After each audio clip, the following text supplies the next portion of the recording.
Alright guys, we're back with another PC build. It's been a while. This is the best PC under $500, and trust me, this is the benchmark, you'll believe it. First of all, we are going to be using the Core i5 10400F. This is, you can spend a little more money. This is cheaper because it's the F version, has no integrated graphics. You spend a little more, but you never use integrated graphics for a game PC. Then we have this all the way 16GB, 2x8 GB kit. From Amazon, great deals, like 36 bucks. For our case, we have the DIY IDX3. It's like full mesh. The entire thing is like mesh panels like this. I might case swap, because this PC is for me. I might case swap one day, get a glass side. And we have a GTX 1060 6 gig. This is the box right here. It is the AuraSync version with the RGB on the thing, street fan. And then for our motherboard, we have got a Asus B460M VDH Pro. It was a very good deal. It was new. All these parts here are new. And for our power supply, we have a smart Thermaltake 500 watt. And I think that's it. So let's get going. Alright, here is our motherboard. I got this off eBay because it's a budget build. I'm going to take parts everything. This motherboard was $55 out the door, everything. It doesn't have Wi-Fi. I don't need that. 4 DIMM slots. It is LJ 1200. That's what the Tensor i5 is, and it has two slots. This is our RAM again. This is I got this off Amazon. It was. Now I don't know, hate in the comments. I'm not using this yet. I'm not using it to the motherboard in the case, so don't comment. You're a retard. You forgot to use it. It's on your wrist.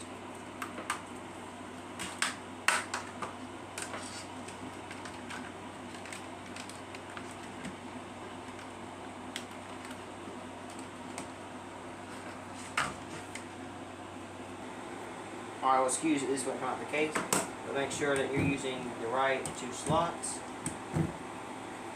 so you can use all the potential of your RAM. The second and the fourth one. Your motherboard will tell you, or sometimes they'll be different colors. Just don't put them beside each other. You don't want to put them in the first and third one.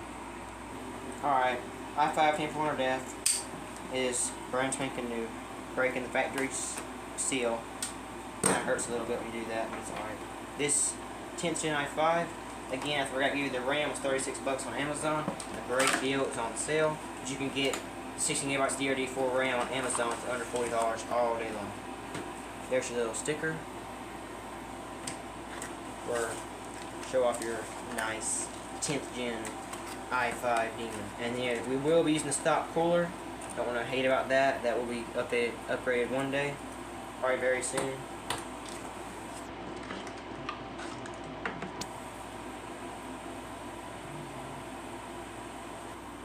Alright, but our processor was, I found it on eBay, brand new of course.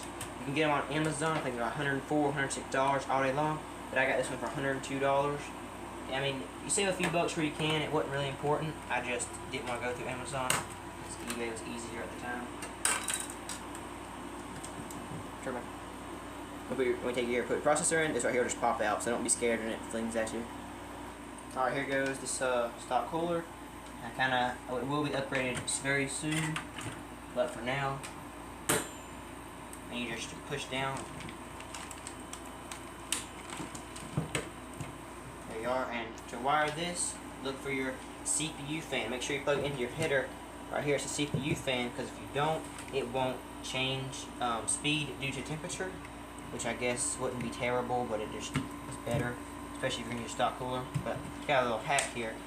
You take and roll up on your finger, then stick the end through, and that'll take care of your excess wire. Alright, so the motherboard's all ready to go. Processor, cooler, RAM. Let's go put in the case.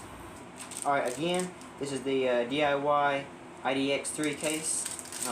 So the first thing I'm going to do before I put our motherboard in, of course, is put our I/O shield in.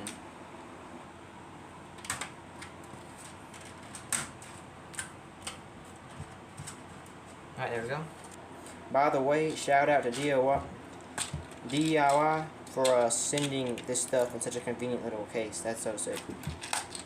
And always remember to use your little send-off tool to get them in all the way.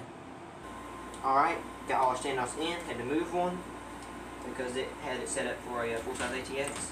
We'll go ahead and pop our motherboard in. Right there, that was smooth. Alright, make sure you always use the screws that have like look like they have a washer around them. Back if the camera will focus. You'll know what I mean. They look like they have a washer built into them.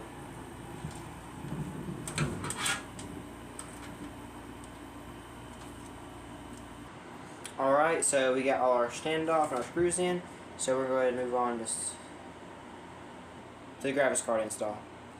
Alright, this is our graphics card. Again, the GTX 1060. It is new, of course.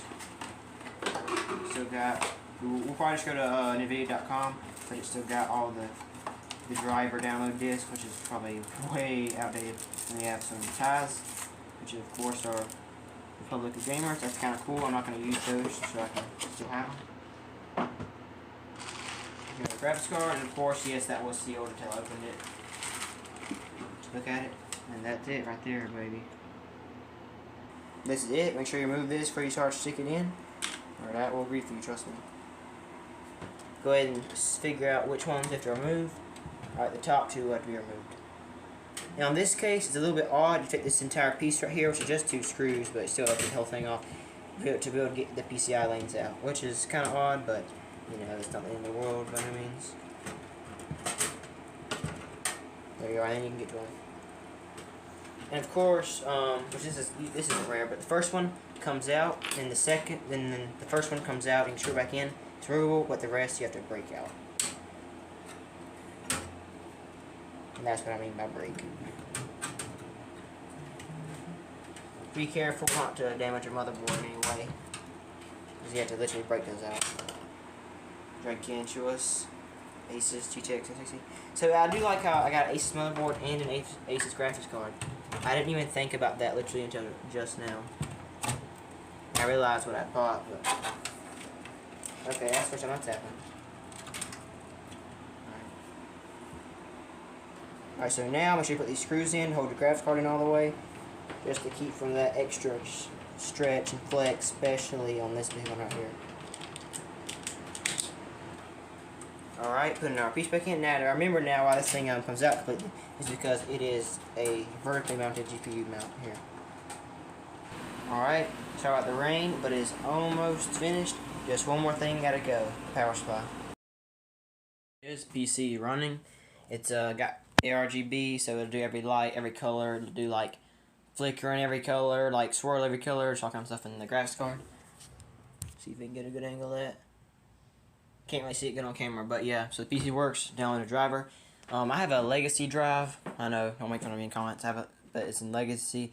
So, BIOS is being kind of hard on me, but I finally got it. And so yeah, there'll be benchmarks on the channel soon, and I'm gonna start streaming on the same channel like almost every day, at least 4 times a week. So, drop a like, subscribe if you want to see more. Thanks for watching.